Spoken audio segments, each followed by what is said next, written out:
bothered? And secondly, how can you get to touch the ball a bit more often, maybe against tomorrow? What can I do? I don't know. Well, now we have to deal with it. I mean, there are data out there, and the data speak a certain language, so he was not involved in our game.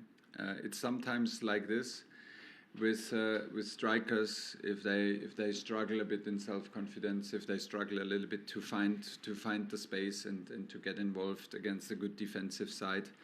It can be like this, and this is of course not what we want, and of course not what Romelu wants, but it's also not like it's not the time to laugh about him and make jokes about him. He is in the spotlight, of course, and we will protect him because he's our player. Nick Pewmore. Hi Thomas. How are you fixed on the injury front? Are any of the guys who you've got doubts over? Is anybody available? Obviously, like Callum and Cesar and how Mason and Reece James getting on as well? Aspi looks much better than Callum. To start with these two, Callum did not train yesterday. Aspi trained and has no reaction. So if it stays like this, which seems to be, when it stays like this, he's available for tomorrow. Mason did a very good individual session. I think he will try to come back to team training today, but he was out a little bit, maybe too long to start. But perhaps he is involved in the squad. But we have to.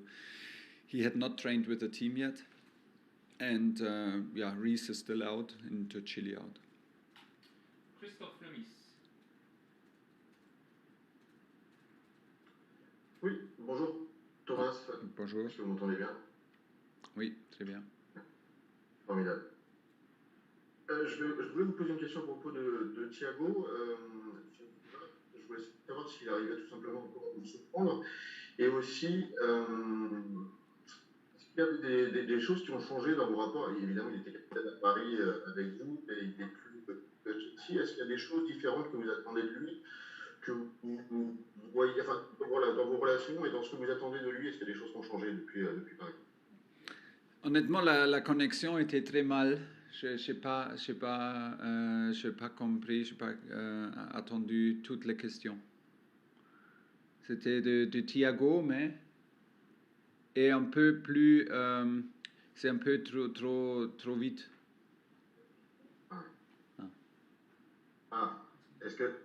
Est-ce que vous pouvez penser la question encore? Oui, bien sûr. Je me demandais tout d'abord si Thiago arrive encore à vous surprendre. Et deuxièmement, est-ce qu'il y a des choses qui ont changé dans ce que vous lui demandez, dans ce que vous attendez de lui, entre le PSG, où il était votre capitaine, et aujourd'hui? Mais bien sûr, les circonstances sont différentes parce que c'est un nouveau club et il y a des règles, il y a une atmosphère différente. C'est normal parce que tous les clubs ont une atmosphère spéciale et c'était une atmosphère spéciale à Paris et maintenant c'est le même à Chelsea et le club de Chelsea, ils ont une mentalité aussi une mentalité de gagner, une mentalité d'être fort et de jouer comme une équipe forte avec des joueurs avec grande expérience. Pour moi, c'était Thiago, il était très courageux de prendre une décision de jouer dans la Premier League dans son âge et avec son statut à Paris, d'échanger sa vie complètement. Et il était formidable depuis son arrivée. Et maintenant, c'est le même. C'est un grand plaisir d'être le coach de lui. Parce qu'il est un exemple tous les jours, il est très très humble, il est super professionnel, il joue exceptionnel. On a trouvé une formation dans beaucoup de matchs de jouer avec le 3 en défense et il est super fort en milieu. Ça, il donne beaucoup avec son expérience et oui, c'est seulement bien parce qu'il est super fiable et le même gars. Et j'ai l'impression qu'il aime beaucoup, qu'il il a eu le courage de changer sa vie à la fin de la carrière. Et c'est très impressionnant. Paul Gilmore, Sky Sports. Thank you. Hi, Thomas. Hi. Thomas, the big games keep coming for you at the moment. What Yep. impact will the fact you have a cup final and another big Champions League game next week have on the selection this week, and how do you prioritise and manage that? Yeah, not so much in the moment. We don't manage so much. It's about, like, for us in the moment to keep on going and find our rhythm, where we struggle a little bit. Like, there's no secret. It's a bit strange, to be very honest, to have like 2 league matches in Premier League in 6 weeks. It is really strange, because it is always nicer and more familiar to sink into a competition, and you know, there are so many different levels of games now, and we play a match, and if you look at the table, some teams have 3 matches more than the others. Like, it's a bit strange to understand the situation in which we are in the Premier League, and you know, if it's like this, I mean, it's on the other hand nice, because it tells us that we are still in a lot of competitions. What is our target? And it shows us that we are competitive, and we take it match by match more than ever before. We tried always like this, but now is the moment to really be super focused on every little match, and don't worry so much about the big picture, because it will like make us look at a lot of different pictures and a lot of different environments. It's a huge difference between all these knockout matches, all these, like a semi-final in Abu Dhabi, a final again in Carabao Cup, then suddenly a knockout match in the FA Cup that will come up. It's a big difference, because, like, of course, Premier League is a marathon, and Premier League is not about knockout matches, it's about consistency. So it changes a lot, the environment, and we have to adapt, because it's our schedule.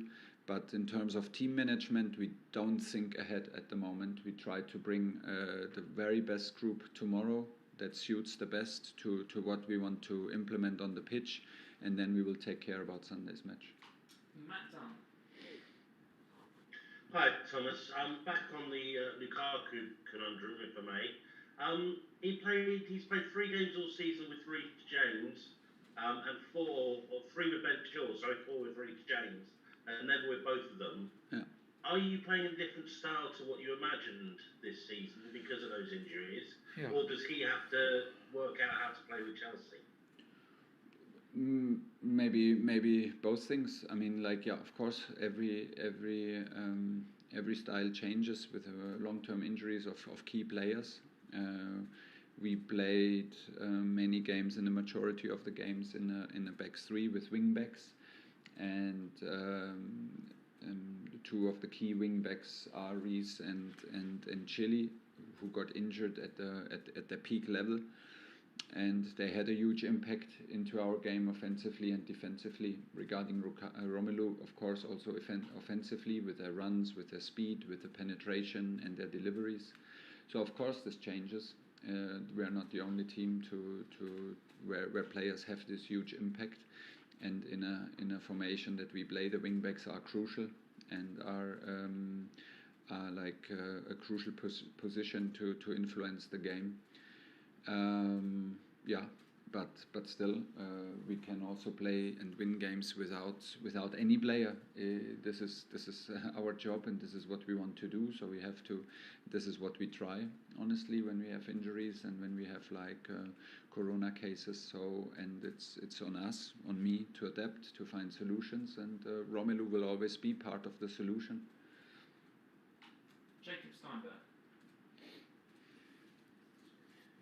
Thanks, Thomas. I just wonder what you made last week of the change in the away goals rule. Do you think it changed the way that the games are played in the Champions League, and do you think it made it slightly more defensive? And might that suit you, given that last year you won the Champions League, only conceding 2 goals in the knockout stages? Why do you think it will be more defensive? Well, Real Madrid were quite defensive in the away game against PSG. It felt like they weren't coming out because the away goal didn't mean as much. Yeah, but I think in the end, I had the impression until now that it maybe gives us the chance to be a bit more offensive, because you can think about scoring and not be so afraid of conceding. So let's see. When we were asked at the UEFA meeting in coaches, I was like the majority, and I think pretty much all coaches voted and for this change of rule, to make it clearer, to make it more understandable, and I was never. I mean, I liked it because it gave it a kind of an extra edge in doing mathematics throughout the game.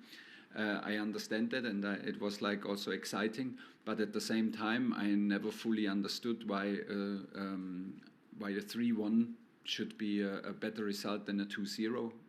So like or like worse for one team. This is you can see it from both sides. Maybe it was harder to score 3.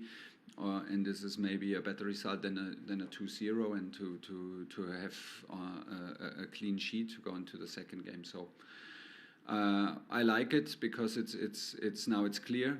It's I think we maybe end up with more extra time and more penalties, because if you are now in even goals, it will go to extra time, and you will not win by away goals.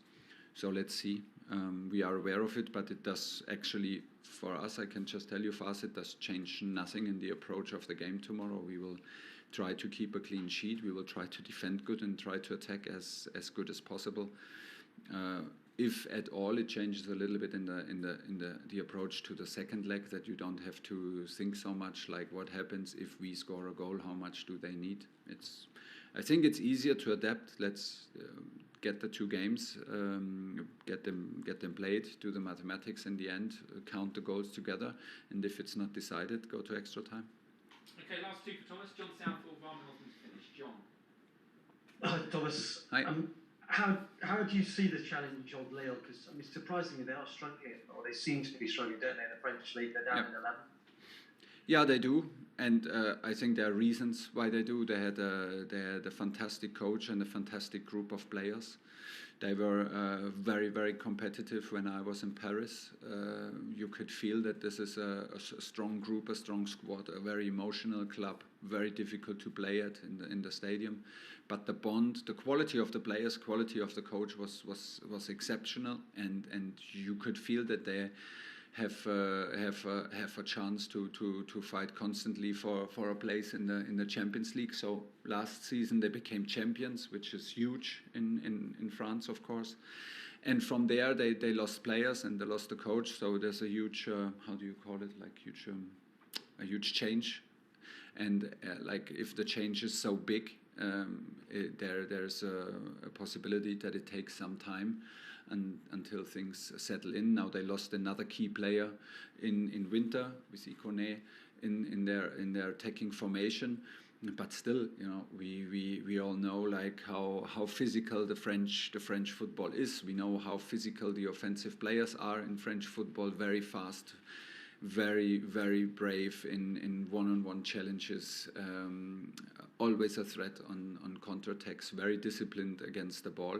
And they have the chance that they have the chance to play this game as underdogs, and in a mentality where they have nothing to lose, and they will take it from there. So it's like always, we respect the game, we respect this opponent, we will prepare our team like we always do, and then hopefully find ourselves the best performance, which we usually do normally, and we usually do in knockout matches and cup matches, and play a competitive